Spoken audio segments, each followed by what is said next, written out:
आप सभी का मेरे YouTube चैनल एसएससी नगर में स्वागत है। आज हम लोग दिल्ली पुलिस कांस्टेबल के एग्ज़ाम के स्ट्रेटजी देखेंगे। इसमें हम लोग कंप्लीट डिटेल सिलेबस भी देखेंगे ऐसे दिल्ली पुलिस कांस्टेबल के। तो चलिए शुरू करते हैं। तो इसका अगर एग्ज़ाम पैटर्न का बात करें तो ये 4 पार्ट्स में डिवाइडेड है: जनरल अवेयरनेस, रीजनिंग, क्वांट्स और कंप्यूटर। जनरल अवेयरनेस में 50 क्वेश्चन आते हैं 50 मार्क्स के, रीजनिंग में 25 क्वेश्चन 25 मार्क्स के, क्वांट्स में यानी कि मैथ में 15 क्वेश्चन 15 मार्क्स के और कंप्यूटर में 10 क्वेश्चन 10 मार्क्स के। टोटल आते हैं 100 क्वेश्चन 100 मार्क्स के टोटल आते हैं। तो हम लोग सभी के डिटेल एनालिसिस करते हैं। सबसे पहले जनरल अवेयरनेस का बात करें तो इसमें history, geography, economics, polity, biology, chemistry, physics, current affairs, ये सब टॉपिक्स है जिसमें लगभग इतने इतने करके क्वेश्चन आएंगे। टोटल 50 क्वेश्चन आएंगे 50 मार्क्स के। आप वीडियो पॉज करके देख सकते हैं कि कौन सा सब्जेक्ट से लगभग कितने कितने मार्क्स के क्वेश्चन आएंगे। अभी अब सभी हिस्ट्री, ज्योग्राफी सभी का अलग अलग एनालिसिस करते हैं। तो पहले हिस्ट्री में एंशिएंट हिस्ट्री का बात करें तो इसमें पहले हम लोग को इंडस वैली सिविलाइजेशन पढ़ना होगा, यानी कि सिंधु घाटी सभ्यता। इसमें जो भी साइट्स मिले हैं जैसे हड़प्पा, मोहनजोदारो, कालीबंगन, रोपर, इस साइट्स को किसने खोजा, कब खोजा और ये साइट्स किस नदी के किनारे है और यहाँ पर से हम लोग को कौन कौन सा चीज़ मिले है वो सब पढ़ना होगा। जैसे मोहनजोदारो में ग्रेट बाथ मिला, उसी तरह हर साइड से क्या क्या मिला वो पढ़ना पड़ेगा। बुद्धिज़्म और जैनिज़्म का बात करें तो इसका फाउंडर कौन है, गौतम बुद्ध और महावीर का जन्म कब हुआ था, मृत्यु कब हुआ था, इनको ज्ञान कौन सा पेड़ के नीचे मिला। बुद्धिज़्म में बात करें तो बुद्धिज़्म का जो बहुत सारा काउंसिल हुआ था वो कहाँ पर हुआ था और किसके टाइम पे हुआ था, उस समय प्रेसिडेंस कौन था, तो ये सब पढ़ना होगा। और बहुत सारा डायनेस्टी का बात करें एंशिएंट हिस्ट्री में तो वो सब डायनेस्टी के फाउंडर और रूलर का नाम पढ़ना होगा, फाउंडर और लास्ट रूलर का नाम पढ़ना होगा।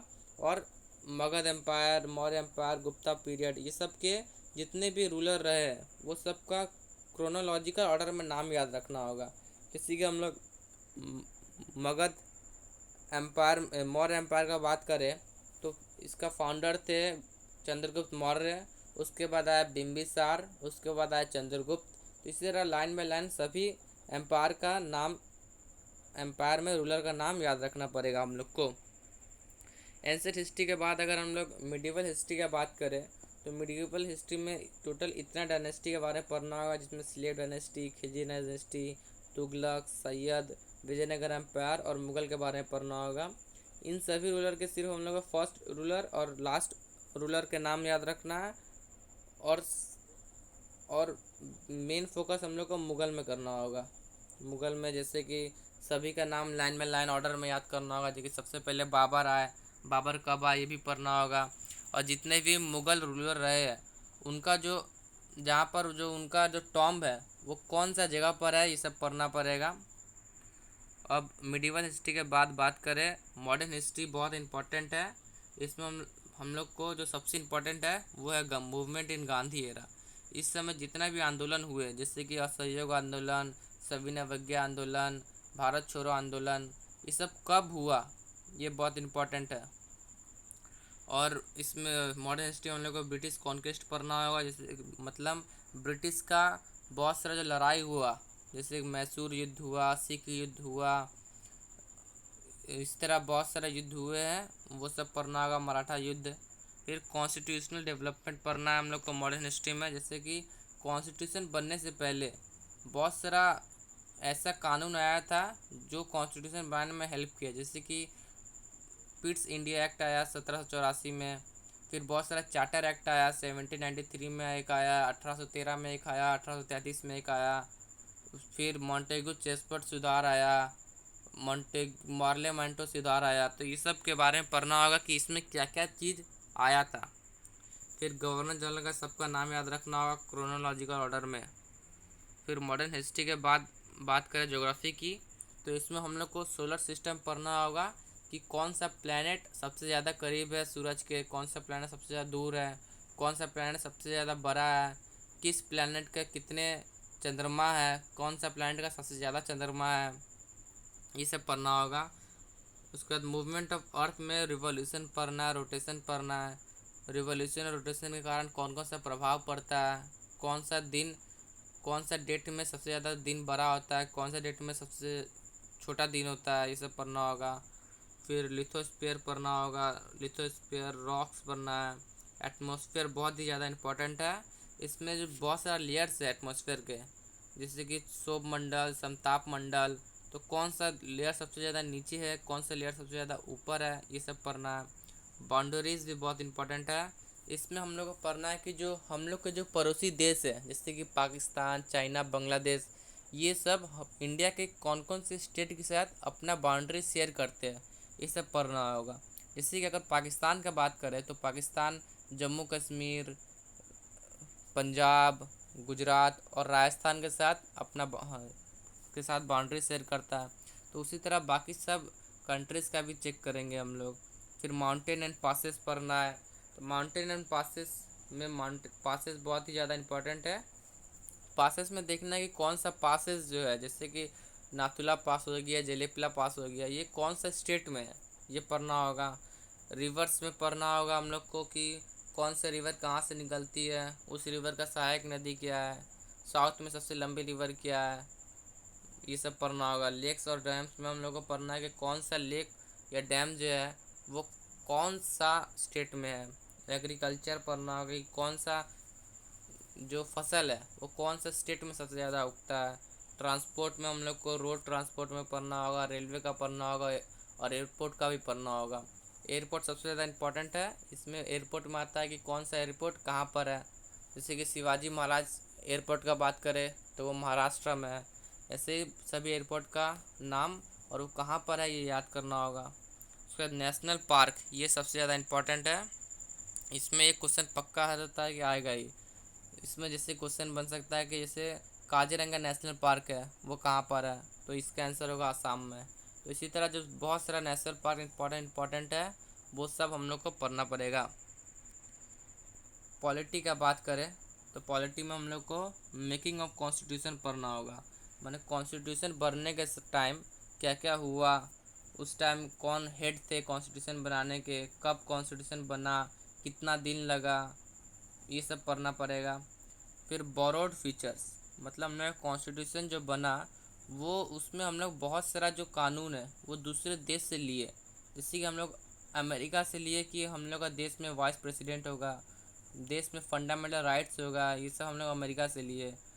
जैसे जर्मनी से हम लोग लिए कि इमरजेंसी के टाइम फंडामेंटल राइट्स कोई काम का नहीं रहेगा, ये हम लोग जर्मनी से लिए। उसके बाद हम लोग को स्केड्यूल्स इन कॉन्स्टिट्यूशन पढ़ना है, मतलब बहुत सारा जो स्केड्यूल है, टोटल 12 स्केड्यूल है, उस स्केड्यूल में क्या क्या चीज़ है। जैसे कि जो फर्स्ट स्केड्यूल में है कि list of state and union territories का नाम जो है वो फर्स्ट स्केड्यूल में आता है। इसी तरह सब स्केड्यूल में क्या क्या आता है वो पढ़ना है। पार्ट्स ऑफ कॉन्स्टिट्यूशन, सभी पार्ट्स में क्या क्या आता है। फंडामेंटल राइट्स के बारे में पढ़ना है कि कौन सा आर्टिकल में क्या फंडामेंटल राइट है, फंडामेंटल ड्यूटीज़ पढ़ना है। प्रेसिडेंट एंड प्राइम मिनिस्टर पढ़ना है, प्रेसिडेंट और प्राइम मिनिस्टर में कि प्राइम मिनिस्टर और प्रेसिडेंट बनने के लिए क्या योग्यता चाहिए, क्या उम्र होनी चाहिए मिनिमम। फिर ये कौन सा आर्टिकल में आता है इनका इलेक्शन कैसे होता है प्रेसिडेंट और प्राइम मिनिस्टर का।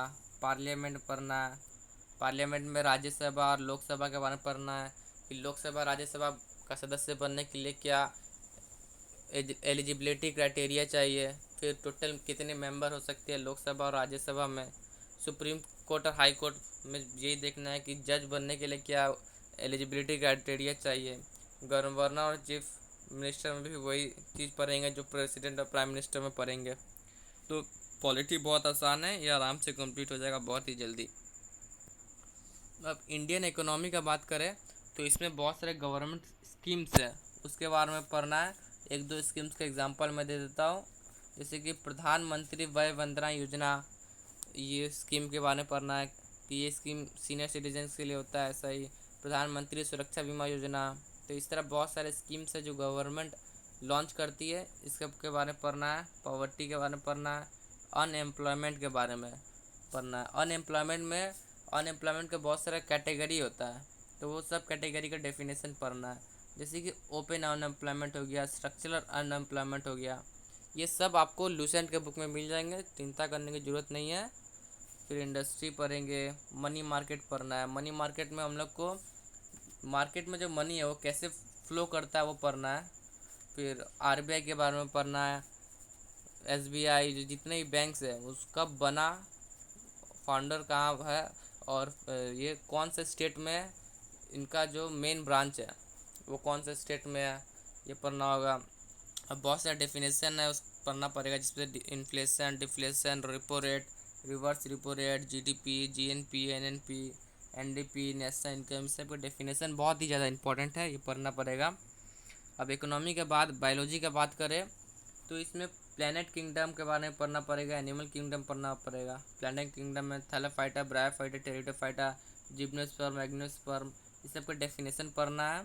और एनिमल किंगडम में प्रोटोजोआ, एंथ्रोपोडा, रेप्टाइल, ममाल्स, इस सब के बारे में पढ़ना है, सब फीचर्स क्या है।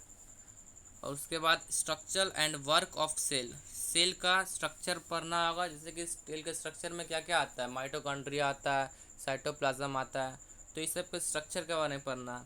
और सेल का वर्क पढ़ना है। उसके बाद विटामिन पढ़ना है, विटामिन में जो जितना भी विटामिन है वो विटामिन का साइंटिफिक नाम भी पढ़ना है, और उस विटामिन का खाने से क्या क्या फ़ायदा होता है वो पढ़ना है। या फिर बात करें कि विटामिन के नहीं खाने से क्या क्या रोग होता है वो पढ़ना होगा। ब्लड पढ़ना है, डाइजेस्टिव सिस्टम पढ़ना है, हार्ट, लिवर, किडनी, ये सब का कार्य पढ़ना है। हॉर्मोन्स का स्राव कहाँ से होता है और उस हार्मोन से क्या कार्य है, और उस हार्मोन से कमी से क्या रोग होता है वो पढ़ना है। डिजीज़ के बारे में पढ़ना है कि कौन सा डिजीज़ किस वायरस के कारण होता है। जैसे कि एड्स जो होता है वो एचआईवी वायरस के कारण होता है, उसी तरह बहुत सारा डिजीज़ है वो कौन सा वायरस के कारण होता है हम लोग को वो पढ़ना पड़ेगा। केमिस्ट्री का बात करें तो केमिस्ट्री में एसिड पढ़ना है, एसिड के कार्य क्या है। एलॉय पढ़ना है, एलॉय मतलब मिश्र धातु, मतलब कौन सा मिश्र धातु किस कौन दो धातु से मिलकर बना है। और पढ़ना है, एटॉमिक स्ट्रक्चर पढ़ना है, एटॉमिक स्ट्रक्चर में न्यूट्रॉन, प्रोटॉन और इलेक्ट्रॉन के बारे में पढ़ना होगा। पीरियोडिक टेबल पढ़ना है कि कौन सा जो एलिमेंट्स है वो कितने नंबर पर आता है पीरियोडिक टेबल में, वो पढ़ना होगा। जैसे कैल्शियम जो है वो 20 नंबर है उसका एटॉमिक नंबर। उसी उसी तरह बहुत सारे टोटल 20 ठो ही पढ़ना पड़ेंगे हम लोग। जो पहला 20 है वही पीरियोडिक टेबल में हम लोग एलिमेंट्स के नाम याद रखेंगे। जैसे कि हम लाइन में चले तो पहले hydrogen, helium, lithium, beryllium, boron, इस तरह करते करते 20 तक याद करेंगे हम लोग। फिर फिजिक्स का बात करें तो फिजिक्स में सिर्फ इंस्ट्रूमेंट पढ़ेंगे कि कौन सा इंस्ट्रूमेंट से कौन सा चीज़ हम लोग मापते हैं। जैसे वायु दाब किससे मापते हैं, इसी तरह अलग अलग चीज़ किससे मापते हैं वो इंस्ट्रूमेंट का नाम याद रखना है। और यूनिट पढ़ना है, जैसे कि कार्य का क्या यूनिट है, बल का क्या यूनिट है, उसी तरह हर चीज़ का यूनिट याद रखना होगा हम लोग को, बहुत इंपॉर्टेंट है ये। फिजिक्स के बाद करंट अफेयर्स बात करें तो बहुत ज़्यादा वेटेज है करंट अफेयर्स का। इसमें समिट पढ़ते हैं, जो बहुत सारे देशों के बीच में समिट्स होता है। इंडेक्स पढ़ना है कि हर इंडेक्स में इंडिया का क्या रैंकिंग है।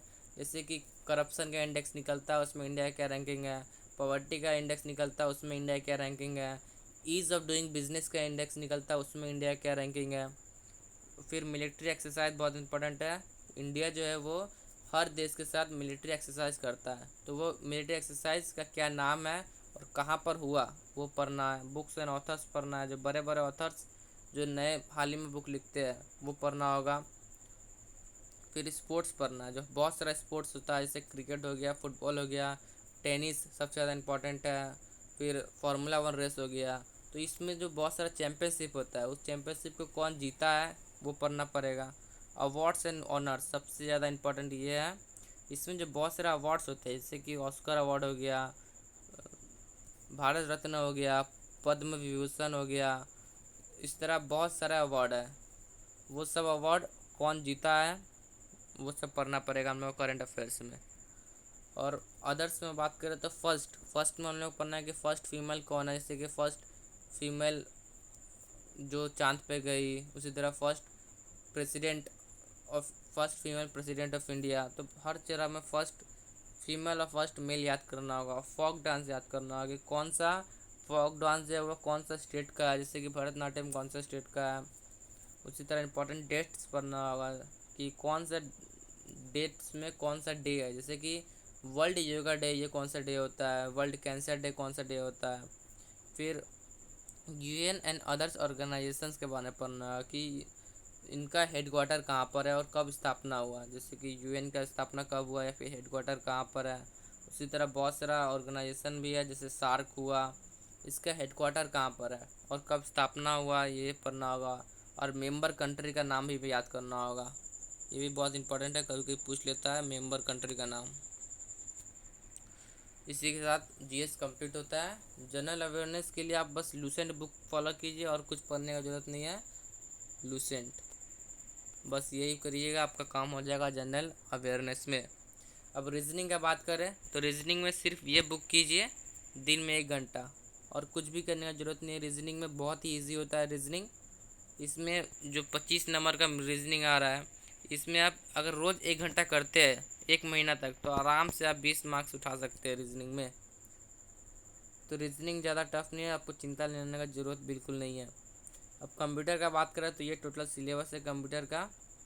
इसमें वर्ड्स है, एमएस एक्सेल पढ़ना पड़ेगा, कम्युनिकेशन में हम लोग को ईमेल पढ़ना पड़ेगा कैसे भेजते हैं, फिर यूआरएल के बारे में, एफटीपी, एचटीटीपी इस सब के बारे में पढ़ना पड़ेगा। तो इसके लिए मैं आपको वीडियो एग्ज़ाम के 1 महीना पहले ये पूरा डिटेल्स सबके बारे में मैं वीडियो अपलोड कर दूंगा।